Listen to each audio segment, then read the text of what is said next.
Baik, Assalamualaikum warahmatullahi wabarakatuh. Perkenalkan, nama saya Yandi Rumayandi. Kali ini saya akan mempresentasikan mata kuliah hukum bisnis, yaitu tentang monopoli dan monopsoni. Seperti kita ketahui, apa itu monopoli, apa itu monopsoni. Persepsi teman-teman semua terkait dengan monopoli adalah yaitu suatu permainan di mana ditentukan oleh dari 2 atau sampai 3 orang. Dari semua peserta permainan itu ternyata ada satu pengelola permainan tersebut, yaitu yang disebut eh, bank. Dia memonopoli semua permainan. Artinya dari permainan tersebut ada satu yang sangat memiliki kekuatan untuk memonopoli permainan tersebut. Baik, selanjutnya akan saya jelaskan apa itu pengertian monopoli. Secara etimologi, kata monopoli berasal dari kata monos dan volein dalam bahasa Yunani. Monos artinya satu, sedangkan volein artinya menjual. Jadi dapat diartikan bahwa monopoli adalah kondisi ketika hanya ada satu penjual dalam sebuah pasar. Dalam Kamus Besar Bahasa Indonesia, pengertian monopoli adalah situasi ketika pengadaan barang dagangan yang tertentu di pasar lokal maupun nasional minimal sepertiganya dikuasai oleh satu orang atau satu kelompok tertentu yang dapat dengan leluasa mengendalikan harga. Monopoli juga dapat berarti hak tunggal untuk berusaha baik dalam membuat maupun menjualnya. Itu pengertian dari monopoli. Selanjutnya, apa itu pengertian monopsoni?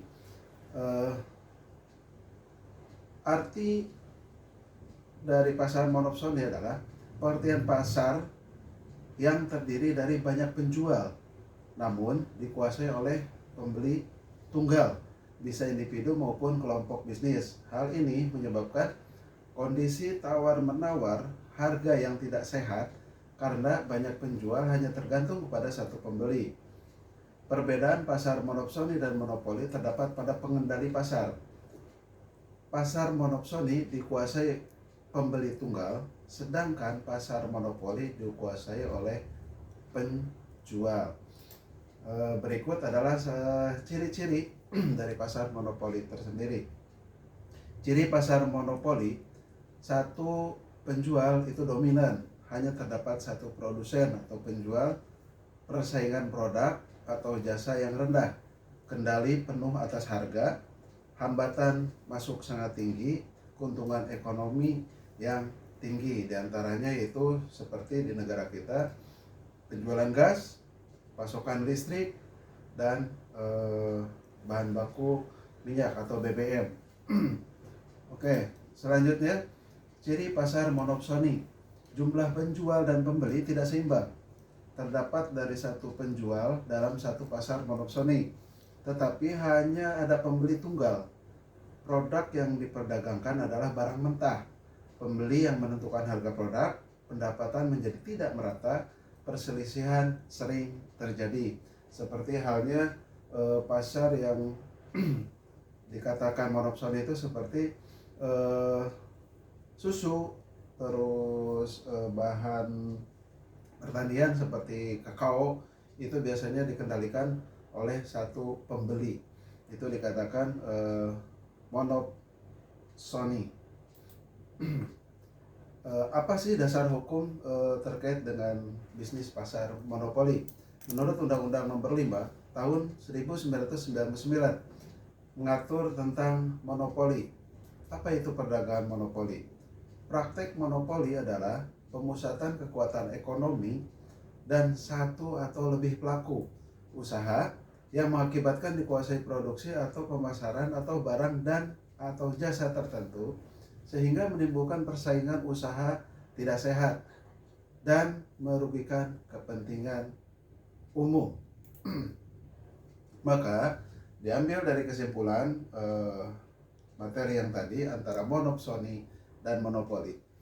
Kesimpulannya adalah monopoli dan monopsoni adalah kegiatan yang dilakukan perusahaan untuk mendominasi pasar perdagangan tanpa bersaing menawarkan produk atau layanan yang serupa. Salah satu tujuan monopoli aliran ekonomi yang stabil, misalnya dengan mendirikan monopoli bisnis perusahaan tertentu seperti PT PLN dengan tujuan menjaga stabilitas ekonomi dan energi dalam negeri kita. Sebab PLN tidak bisa seenaknya memutus aliran listrik di tanah air kita. Ketika bisnis dan perusahaan yang sangat penting bagi negara dimiliki oleh perusahaan swasta yang menawarkan produk serupa dengan PT PLN.